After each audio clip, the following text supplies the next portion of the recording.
नताइज की तैयारी करो, बात मजीद बढ़ गई। मरियम नवाज और chief justice Lahore high court आमने सामने, तौहीन अदालत का खदशा।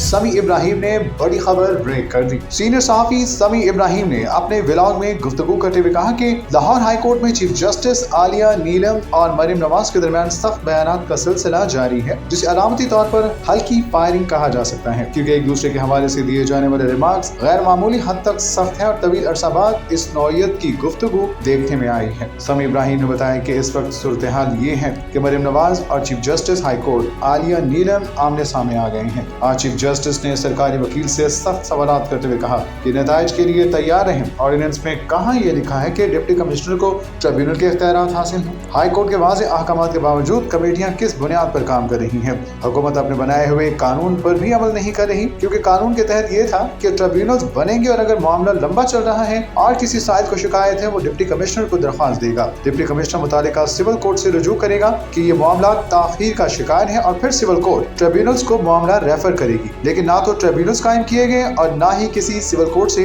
कोई बाकायदा दरख्वास्त आई है। इसके बावजूद डिप्टी कमिश्नर जुबानी अहकामात की बुनियाद पर कब्जे कर रहा है, जिनका कोई तहरीरी रिकॉर्ड मौजूद नहीं। उन्होंने सवाल उठाया कि अगर किसी शख्स के खिलाफ बगैर तहरीरी हुक्म के कब्जा कर लिया जाए तो वो कहाँ अपील करेगा, क्योंकि जब कोई तहरीरी फैसला या हुक्म मौजूद ही ना हो तो हाई कोर्ट में दायर किए जाने वाली दरख्वास्त भी एतराज के साथ वापस हो सकती है। उन्होंने हुकूमत पर जोर दिया कि ये सब कुछ गैर कानूनी है और इससे मुआशरे में अफरा तफरी फैल रही है। इस पर सरकारी वकील ने कहा कि अभी कवायद नहीं बने, ताहम चीफ जस्टिस आलिया नीलम का मौक़िफ़ वाज़ेह और सख्त रहा। समी इब्राहिम का कहना था कि हाई कोर्ट की जानिब से मामला खत्म किए जाने के बावजूद कमेटियां काम कर रही हैं, तो ये तौहीन अदालत के ज़िम्मे में आता है।